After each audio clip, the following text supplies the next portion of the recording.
And we are live. We're live in the Merged Media Facebook page, as well as the Digital Marketing for Travel Professionals group. I'm going to pass the conference right over to David here, who's going to introduce today's guest. Go ahead, David. Amazing. Thank you, Jay. Hello, everyone. Thank you for tuning in to the Merge Marketing Podcast. My name is David, co-host and producer, along with my partner, Jason Hunt. Today, we're pleased to welcome Roberto to the show. Roberto Gennaro is the Chief Digital Officer of redtag.ca, Travel Brands Inc. group of companies, one of Canada's leading retail travel agencies, where he leads the overall digital strategy, analytics, mobile app, website development, and social media for the Red Tag brand. Roberto is also a public speaker on digital transformation, analytics, and conversion optimization. He's credited for having transformed the digital future of the company and driving growth by converting traditional to digital with more than 17 years of experience. Rob, welcome to our show today. Thank you. It's great to be on with you guys. Yeah, it's really great to have you, and I'm sure the folks tuning into the digital marketing for travel professionals group will really benefit from this. So it's great to have you on today. So as we usually start our episodes of the podcast, really just like for you to share a background of who you are, where you came from, how you got your start, maybe in business or in marketing, and just kind of start wherever you want. Sure. So I'm Rob, and happy to be on the podcast here. And so my story is a little bit different than I think most. I've been with the organization for 17 years, and in the digital space, and over the last 17 years, and really evolved with digital. Where digital transformation wasn't even a thing. We stumbled into it just because of the path that we took. So I originally started data entry at redtag.ca a few months after it had opened, and I think I had told the guys here that our story is a little bit unique because the three founders of redtag.ca, we owned a car dealership 2001 to 2004. And after their 3-year non-compete, because they had owned Bel Air Travel, which was sold to Thomas Cook, we ventured into the auto dealership. And we weren't really auto guys, and we obviously knew we liked cars, so did that for a few years. And as their non-compete stopped or ended, they started to build redtag.ca inside the auto dealership, which was more like a 10 by 10 room, more or less like the size of my office here. Yeah. So one developer, one engineer, and as they were building the sites, like the redtag site, I was sitting there and just watching and trying to understand on, the technology side of it. I had no background in tech or marketing, but came very good with search engine optimization, building the site for the car dealership. So as I went on to redtag.ca, what happened was I ended up joining them 6 months later. We ended up closing the dealership, and I started doing data entry for cruises, I believe it was. Soon after that, we got into the Google ads. In 2004, it wasn't really even, Google was big, but it wasn't obviously the behemoth it is today. So started with paid search and quickly realized that we're able to drive conversions online with some simple keywords.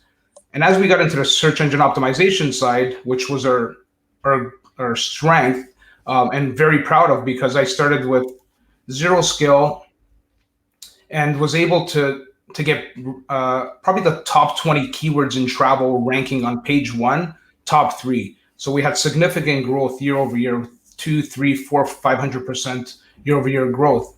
And I think that's what set us aside from, the early 2000s and going into, 2010 and 11, was we had already established a foundation of traffic, customers, and then our brand, because we were on the Toronto Maple Leafs rink board at the ACC at the time. The perception was that we were bigger than we were. We were a very small shop, but at the same time, we were on a rink board at the Air Canada Center, and people's perception was, well, it's got to be a massive brand, and that helped us evolve to where we are today. So with that being said, I've learned a lot. I've been on many stages and met some really smart people and have learned. I think when somebody says, well, I can't do it, I think that's an excuse. I think today there's so many tools online. You can learn anything as long as you put your head into it and motivate yourself to get it done, right? So we looked at analytics, going back into our story, and realized that was our foundation, right? So looking at the data and understanding, customers are visiting us from Calgary on these keywords, from Toronto, it's different keywords, right? So our marketing mix started to change. So that's where the digital transformation started to evolve. And with that, we ended up taking budget away from traditional print media. Billboards, we were doing a lot along the Gardiner. One of the founders was, well, if we stop doing the Toronto Star and the Toronto Sun, nobody's going to call us. Well, I said, well, how do you know anybody's even looking at the paper? And this was back in 2007-8. So I think my digital budget at the time was like $500 a month. It was minimal, but we were getting a lot of traffic organically. I don't think you can advertise on MySpace back in 2007. I don't think they're allowing you to do that just yet. No, so it ended up working out really well, and and the founders of RedTag, they bought into the digital side of it and understanding that we were, this was the new path, and the sites that were out there then they weren't great models. I think today other travel sites within Canada look at us as a benchmark, just the way we've structured our site. And at the end of the day, it comes down to the customer, right? What are you doing for the customer? What is the customer experience? Because we know that customers today within travel, I don't think there's much loyalty because of the fact that I can buy at Air Canada, WestJet, Sunwing, redtag.ca, or iTravel 2000. They really are one click away from going somewhere else because of a bad experience, maybe an error, whatever the issue was, right? So we put a lot of focus into customer experience and to understand what customers are doing on our site. So some of the tools we're using today, like session replay tools, I'm actually able to see every single session that a user does on our site, start to finish. What buttons did they click, and was there an error? Did they get stuck? So, and we also, do a lot of bot mitigation. So verify that a human's visiting our site versus a robot that's scraping our content, which is very big in the travel space. And I'm sure if there's a bunch on the travel marketing group that they can attest to that as well, because each query ends up costing money for an API call, right? So. Was there a specific example on, I mean, obviously making that transformation from traditional over to digital, it's a risk. It's a risk for any business to make that sort of a leap. Was there something that stands out, Rob, where it was just like, look, it actually works. This campaign crushed it and it's doing really, really well. Let's take all of our budget out of traditional and chuck it into digital.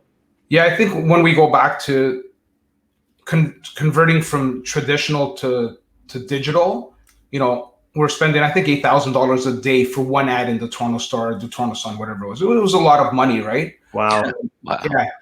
So I don't think the rates are quite that anymore. But at the same time, I took, $1,000 and made it last a week. So I was able to measure exactly what I did with my $1,000: the impressions, the click-through rate, the abandonment rate, and more importantly, the conversions, right? With print, Joe, one of the founders, was like, well, I don't want to do it because nobody's going to call us. And they were so caught up on the phone call from the customer that they didn't realize that we were converting the traditional customer that was calling via call center. We converted them over to web. So today, I think we're about 70% online versus call center. And that's because of the shift that we ended up changing the customer's mindset on. I can do this myself on a computer. Today, obviously, we drive more traffic mobile versus desktop. But the one determining factor was that the analytics, right, actually able to tell us exactly how much we spent per acquisition. Where traditional, I saw the billboard, I saw the the rink board at their Canada Center, which is great. And something to that sense, like the rink board at their Canada Center. I'll tell you a little story about that. So soon as the rink board would go up in October as the season would start, we would see, how do you measure it, right? I'd see direct traffic from Google branded searches from the Toronto GTA area, right? So that's how I was able to measure it. And then I think it was 1 year the Leafs hadn't made the playoffs in, I think, 9 or 10 years in a row, whatever the case was. They ended up making the playoffs, and we noticed a massive drop in conversions. And we're like, what's going on here? Like, doesn't sound right? And everybody's looking at, is the site working properly? Is there errors, like traffic? And one of the brothers, Joe, said, because I bet you it's because the Leafs are in the playoffs. And sure enough, as soon as they got knocked out, I think it was a Saturday or a Sunday, on the Monday morning, everything just went back to normal. Like where there was a massive drop, it went straight up, right? So I think, there's a lot of different ways to measure media, but it all depends on the tools that you have in place, right? I think one thing that I always say to clients is if they're running flyer ads or they got a billboard ad, that's cool. Use digital as a way to complement those efforts. So if you have a banner in ACC, well, maybe you should target Toronto Maple Leaf fans on Facebook with your ads, or if you have a billboard in the Gardiner, target people that work in Toronto, or maybe your commuters that live in Oakville. It's using those traditional assets as a way to kind of fuel your digital or complement it, right? So, did you put a total stop to traditional and move it all, or were you still kind of? No. So over the years, what happened was we ended up moving. So if we'll say like 100% of the budget. So if we were spending 80% on traditional and 20% on digital back in 2007, 2008, and as the years moved on, we just ended up taking a bigger chunk of the traditional market, right? So what we've done in the past, even last year, what we continue to do is radio. I still think, and even with television, I think there's a place for live events because of the fact that today everybody is recording it or PVRing it. Going back, if it's Netflix, is massive, right? I don't think there's too many people that are going to go back and watch a live Toronto Raptors game that was last night, versus watching it live, right? So I think there's still a place for, obviously radio and television. The print side, I think, the right market and maybe the right business, like real estate, obviously plays a better role. But I still think that, like the direct flyers, I think are great. But at the same point, like you said, Jay, is to have the digital component of it as well, right?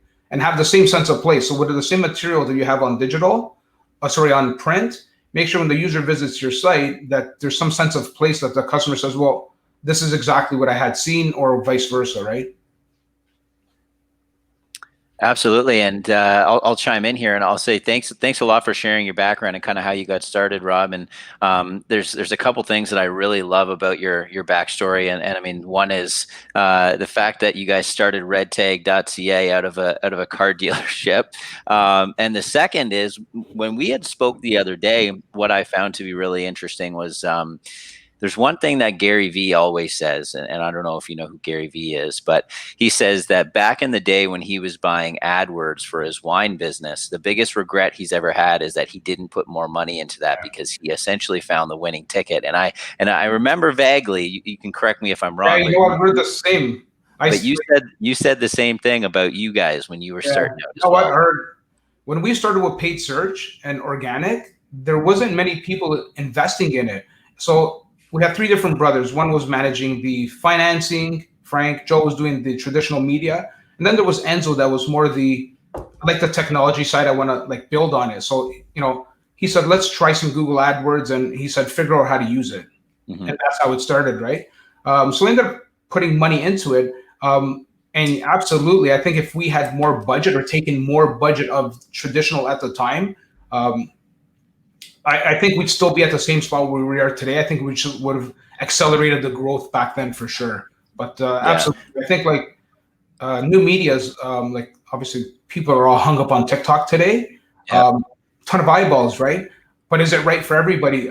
That's another thing, and it's not that cheap to advertise in TikTok today. You know, we've looked into it, but again, you got to go where your audience is, right, and make sure that you're targeting your demographic that suits your business. There's no sense being somewhere just because there's people there, but unless you're looking to waste a lot of dollars, and because it was more like we'll say a family business. We really watched what we spent. We didn't have like the big coffers of money to say, it's an open book, go spend whatever you want. We're very careful on what we spent and how we spent it, and the solutions that we introduced to our application. Mm-hmm. Yeah, and I mean, shifting gears a little bit here, because I kind of want to dive into the travel industry and kind of where you guys are at today in terms of decision making and any new things Red Tag has implemented since the COVID-19 pandemic. And so, I mean, just maybe if you could give a brief overview of the current state of the travel industry. Are people starting to travel again? Have you started to see an increase in the number of vacations being booked through redtag.ca, or what's kind of where are things at with the travel agent? Well, since March, there was still people, thinking of booking because they weren't sure how bad this pandemic was going to be for everybody. I think the travel industry as a whole, it is severely hemorrhaging everywhere. It doesn't matter what line of business, if it's a mom and pops or if it's an organization like us, that we have, hundreds of employees where we've had to put on CERB, some we've had to lay off because of the fact that nobody's booking anything, right? We're down 95, 96% overall. Some days, there's some of our lines of businesses that are doing absolutely zero. Surprisingly enough, people are still booking cruises. Wow. For 2021. So what we are seeing is travelers are booking further out. So winter, Christmas, New Year's, even as going far as March, April of 2021. Some very small numbers. I'm not going to say that we're doing amazing because we're not. I don't think any travel company is. But what we are seeing is that customers are. Well, we've pivoted and shifted from the messaging of it's a sale. Buy this now, or being the very very salesy approach to say that its offer is ending soon, to the more of the empathetic saying like change your things happen, travel plans change, cancel for free. Right. Hotels are doing extremely well still because of the free cancellation, and I can pay at the hotel. So if something changes, I have, I can cancel up to 72 hours or 24 hours prior. But the only thing that are booking again is nothing really last minute, because I think Canadians are waiting until the 2-week quarantine ends. Mm-hmm. Because you're going away, you have to come back, you have to self-quarantine for 2 weeks. Some countries are requiring a pre-COVID test before you get there. So there's a lot of different factors. We're still doing very small advertising because we want to make sure that we're top of mind still. When somebody's thinking travel, we want to make sure that Red Tag's in the decision stage, because if you're not even thinking about us, we don't even have a chance in trying to get your business back. But at the same time, giving the customer that more tailored approach today. So we think that the customers that do come back are going to maybe want to speak to a travel agent more today than they did it prior, because of the fact of the unknown. I'm going to Mexico. Is it safe? Number one. What do I need? Because it's very hard to find all of that information online. And at the same time,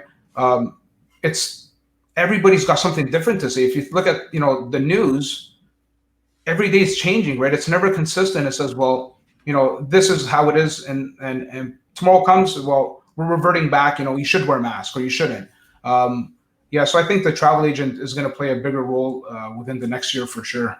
I've talked to travel agents as well about that exact point. It's like, right now is dark times for the travel industry, amongst other industries as well. But it's it's that ability now to gain that trust, build that loyalty, leveraging social media advertising as a way to build that authority for your personal brand. Because like you said, I'm going to want to source my next travel venture. I want to get some information from an actual agent that maybe I can speak to face-to-face, hopefully.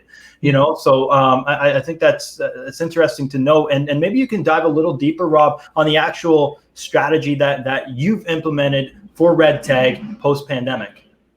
Yeah. So again, the messaging on social, I think, is key. So we're running some paid ads on social today for what's open, what's safe. Again, not the salesy approach, right? We're not telling you to book today, but you have two different types of people. The ones that are like, I'm young, I'm healthy, and I'm gonna go and venture out, and then the other ones that are just, I'm gonna wait.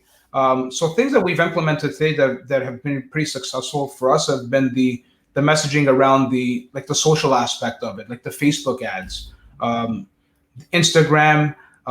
Being consistent with your messaging is key, right? You're visiting our blog and it's not all over the place. It's that same message, and it's empathetic. It's, we're here for you, more than trying for you to see what can you do for us. We've implemented automated chatbots on our site, because what happened was when COVID hit, I can't remember what the amount of our phones actually crashed because of the customers calling in to wait, because I have to change my travel plans. I don't know what's going on and I want my money back, right? So we've implemented automated chatbots that help the customer down this path to say, I have an issue with my flight booking, my vacation booking, or I just have a question that I need an answer to. So that alleviated a lot of the stress on our support staff, and they did an amazing job working 18 hours a day sometimes throughout the week, and just to try and help all of the Canadians. Because at the same time, again, if you're not taking care of your customers today, they're definitely not going to come back to your brand, right? So the automated chatbot. What platform, Rob, do you use for the chatbot? So we use an application called Mobile Monkey. Okay. Love the name. It's a guy that was he actually started off with the word tracker. If you're familiar with word tracker, the tool for search engine optimization and paid search. Anyways, he had built that, sold it, and started this other tool now. Pretty easy to use. It's out of the box. But you know what? It saved our team a lot of time. And Nadia, that manages our social media, she was getting bombarded on Facebook with messaging, because customers were looking for any channel to get in touch with you. So if it was phone, email, mobile chat, WhatsApp, you name it, we were just getting hit from all different angles. And so that helped us out. And I think just sending out emails to our customers on, again, what to experience now if you do decide to travel, I think has been working out great for us. And we've actually toned back some of the emails. Instead of sending you the 2, 3, or 4 emails a week, we've toned it back to 1 or 2. Just stay on your radar. We know you're not interested in traveling right now, because there's not too many people that are. I think everybody wants to go away. They're just not sure right now. What about have you ever thought about pivoting and focusing more on domestic as opposed to international? Great point. And I should have brought up. So because of the international travel, the borders are closed with the U.S. A lot of our placements and even the paid ads that we are doing are domestic travel. So flights, surprisingly enough, doing well. Vacation packages, down south, if they're booking them again, they're booking 2021. Domestic hotels and domestic flights are doing well. A lot of people are staying within, like Niagara Falls is still one of our best sellers for hotels. If you think of Niagara Falls, sometimes it was cheaper to go to Vegas than it is to go to Niagara Falls, right? But a lot's changed now, and we have hotel bookings in some of the obscure cities across Canada that we hadn't seen before, because customers are staying local, right? Mm-hmm. Yeah. Yeah, that's great to hear that people are still starting to move again, especially locally and domestically. And I did actually notice that when I visited your Instagram page. Most of the posts on there are promoting local travel and Yeah. local sites and attractions. So that's amazing. Going back to the chatbot point, because we've implemented some chatbots in our business before and for some of our customers, and they can be pretty complex to implement. And so that's kind of the point I want to hit on is decision making and implementing new things. And I'm just curious, how has decision making changed at the company? Do you find that decisions are being made quicker and things are being implemented quicker than before COVID, perhaps? Like, I mean, something like that would have taken probably months to set up, but how long did you guys actually do it in? So we're a little bit like our organization's a little bit different. So I head up all of the digital, and I also look for innovation all the time. So Frank, the CEO that's there today, so he's one of the brothers that ended up staying, and he's our CEO. The other two brothers had retired. So Frank's very entrepreneurial, and if I say, Frank, I think this will be great for the business, he's like, get it done. Yeah. Like, and to your point, on pre-COVID versus COVID, so companies that didn't have a digital transformation got kickstarted real quick, because if it was e-commerce that somebody wasn't really paying attention to, that's their only focus now, because of the fact of customers are always connected, they're at home. The one thing that we did see a bit of a shift on, because we're heavier on mobile devices. So as soon as COVID started, we saw desktop traffic spike, because again, everybody's at home, right?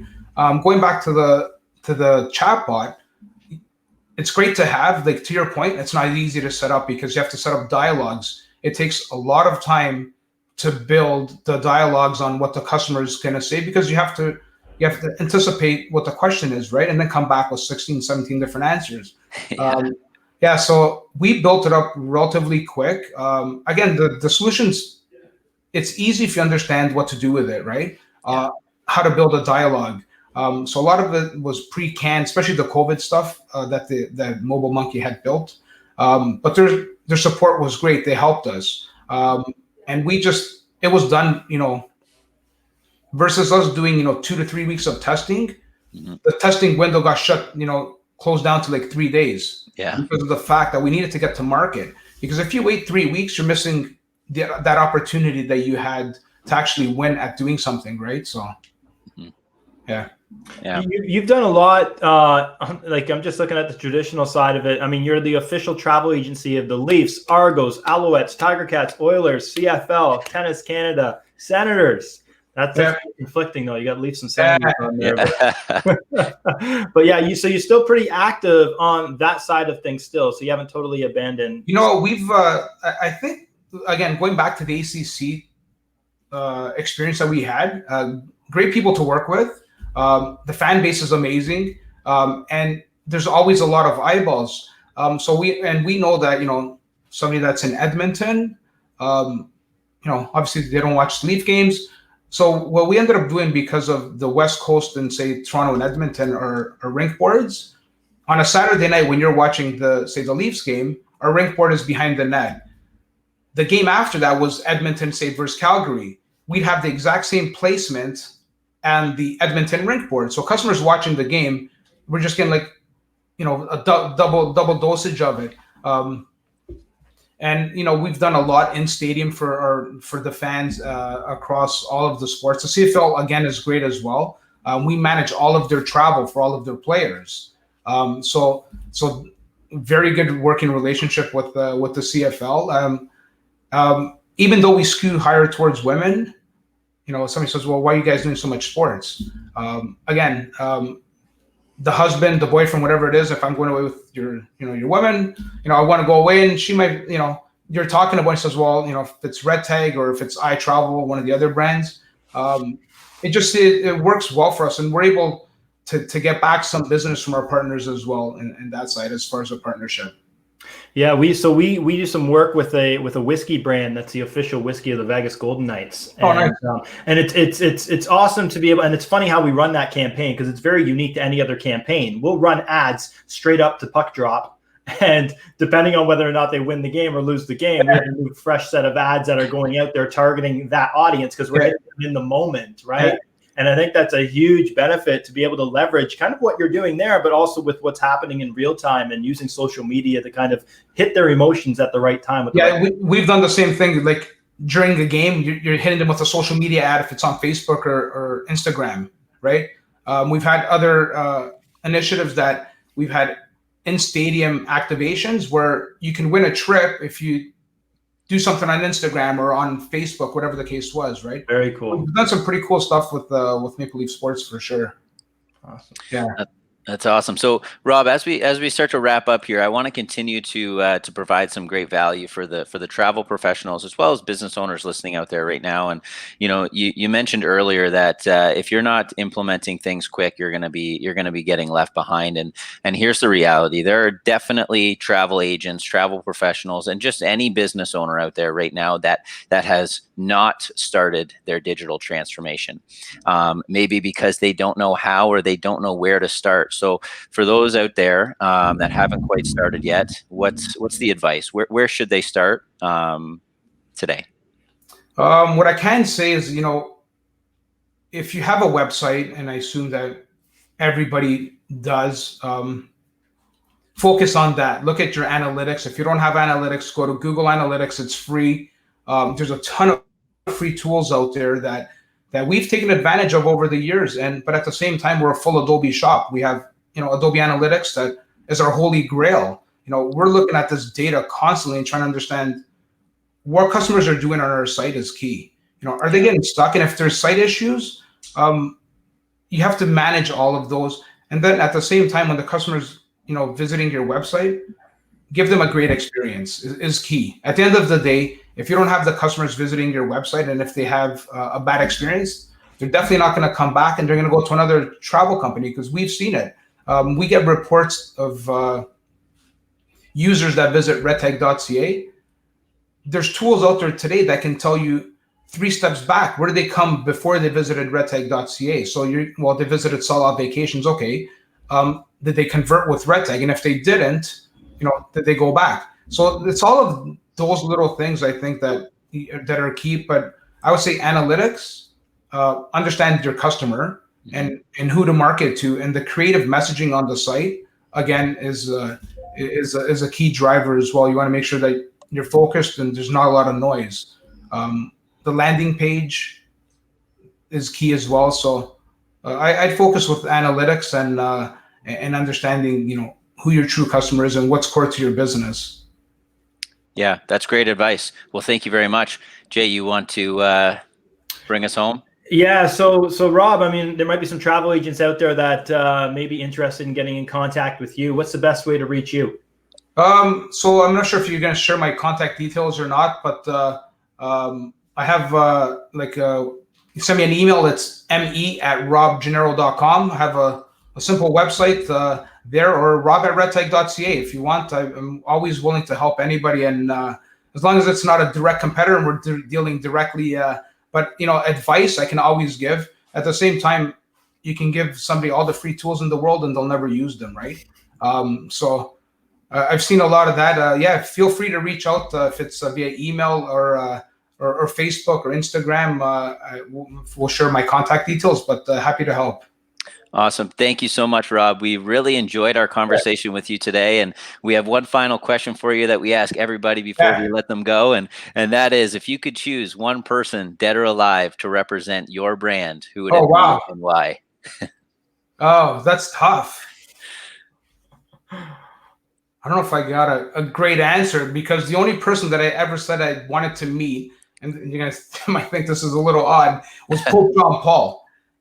For some reason, growing up, I'm Catholic, obviously, right? The one person I said if I ever had to meet anybody would be Pope John Paul. I'm not sure why. But as far as representing the brand, that's a great question. And I'm not sure I have the right answer right now. But hey, Pope John Paul would be a great representative for great brand ambassador for RedTag. I agree. And you know what? I bet you he does a lot of traveling. So. Yeah, well, I'm a big Seinfeld fan, so I forgot the lawyer's name now, Kramer's lawyer. But anyways, yeah. Jackie Childs. Yeah. Awesome. Okay, well, thank you very much again, Thank Rob. you. We appreciate your time, and we look forward to talking to you again soon. Perfect. Thank you so much. Yep. Cheers. Awesome. There you go. Oh, Rob from I Red love that Tag. question so much. It just gets people every time. It's funny. It's funny how many times we've asked that question and we've never really had a duplicate answer. Never. You know what I mean? Other than once, but Yeah. that was great. I mean, Red Tag is they've been around for a while. I mean, for me, it's kind of iconic because I remember watching the Leafs back in the day and seeing Red Tag on the boards, and assuming it was a massive company. I found that so interesting that almost like, hey, let's try to make it look like we're really, really huge, but behind the scenes we're just a small little tiny boutique company. It's such an interesting approach, but obviously it worked well for Red Tag, and it's been quite effective. I love their story. It's so cool. Like I said, it was really cool to hear that they started in a used car dealership, and yeah, like you said, you know, they grew all online for the most part and were perceived as this big company, and now they are, and it's just a great story. You know, family business starting out, 3 brothers. It's awesome. Awesome. So thank you all for listening today to the podcast, watching on our social media channels. And if you have any questions, you can reach out to podcast@merge.ca. Don't forget to go on over, give us 5 stars, give us a nice review, and share it with your friends. We'll talk to you soon. Cheers.